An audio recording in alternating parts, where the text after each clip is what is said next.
की रात्री 1 वाजेनंतर एका आय एस अधिकाऱ्यांना त्यांनी 100 वेळा फोन केले.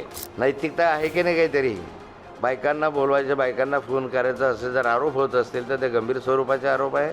त्यांना घराच्या बाहेर निघणं मुश्किल होईल.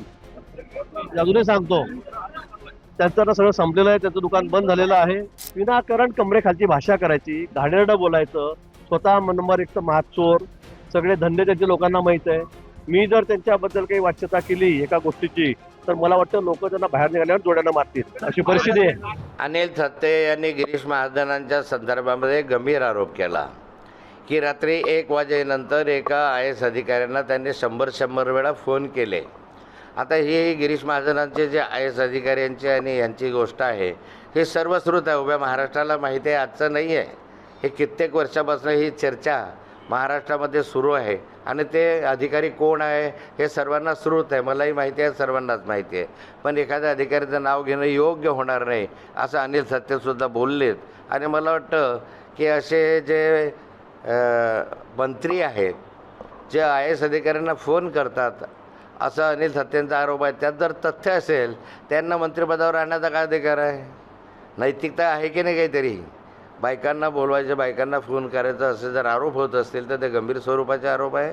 आणि त्या संदर्भामध्ये सगळ्यांना माहिती आहे, नावं अनेकांची माहिती आहे. या आय एस अधिकाऱ्याचं नाव तर आजचं नाही आहे, गेल्या अनेक वर्षापासून जुळलेलं आहे. अशी चर्चा सर्वत्र महाराष्ट्रामध्ये आहे. मला वाटतं कमरेच्या खाली वार केल्याशिवाय त्यांना काही दुसरं जमत नाही.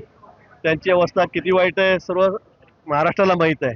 त्यामुळे मी त्यांच्या इतक्या खालच्या पातळीवर जाऊ शकत नाही. मला बोलायचं असेल तर मी इतकं बोलू शकतो त्यांच्याबद्दल की त्यांना घराच्या बाहेर निघणं मुश्किल होईल. त्यांना घराच्या बाहेर निघणं मुश्किल होईल. अजूनही सांगतो, त्यांचं आता सगळं संपलेलं आहे, त्यांचं दुकान बंद झालेलं आहे. त्यामुळे ते वाटेल तशी भाषा करतात, वाटेल तसे बरळतात. अख्ख्या महाराष्ट्राला माहिती आहे माझ्याविषयी ते काय बोलतात आणि मी काय आहे हे अख्ख्या महाराष्ट्राला माहित आहे. त्यामुळे मला काही त्यांच्याबद्दल फार टिप्पणी करायची नाही. त्यांनी सांगितलं आमच्याकडे पूर्णपणे पुरावे आहेत. मला वाटतं ते नेहमी म्हणतात, ते सुरुवातीपासून म्हणतायत.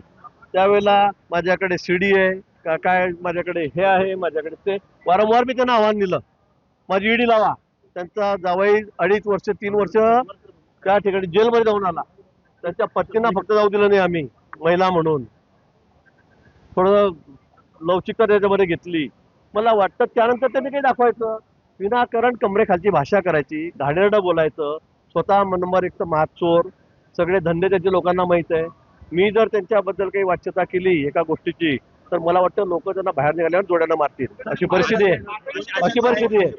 मला वाटतं ते ज्येष्ठ आहेत, ते वयाने मोठे आहेत, पण बोलताना तुम्ही माझ्याबरोबर बोला ना, माझ्या कामाबद्दल बोला, माझ्या भ्रष्टाचाराबद्दल बोला आणि जे सत्य तेही बोला. पण काही नसताना फक्त लोकांना काहीतरी भ्रमनिवेश करायचा, काहीतरी लोकांना त्या ठिकाणी खोट्या बातम्या द्यायच्या. माझ्याकडे शिडी म्हणून त्यांनी वारंवार आपल्या समोर, मग मी आपलं सांगेल की वारंवार त्यांनी उल्लेख केला माझ्याकडे हे, माझ्या कशासाठी असं खोटं बोलतायत, कशासाठी लोकांची दिशाभूल करतायत. आणि म्हणून मला वाटतं काय असेल त्याने दाखवावं. पण मी जर एक गोष्ट सांगितली तर त्यांना लोक बाहेर निघाल तरी जोड्याने मारतील. मी त्यांच्या इतक्या खालच्या पातळीवर जाऊ शकत नाही.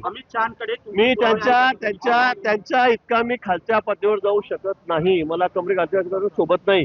मी 7 वर्ष ट्रम्प झाले, मला 60 टर्म 35 वर्षांनी मी आमदार आहे, मी मंत्री होतोय. पण हे बघून त्यांची इतकी जळफळाट होते, त्यांचे इतके वाईट दिवस आलेले त्यांना तर सध्या, ते बघून त्यांची इतकी जळफळाट होते की ते वाटतं तसे बेभान काही स्टेटमेंट करतायत. मला वाटतं एक तरी पुरावा त्यांनी द्यावा, बडबड नाही करायची.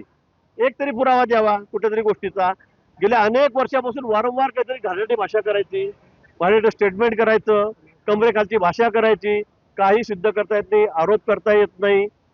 त्यामुळे मग फक्त एकच त्यांचं की काहीतरी चरित्र आनंद करायचं, याशिवाय त्यांच्याकडे दुसरं काही राहिलेलं नाही.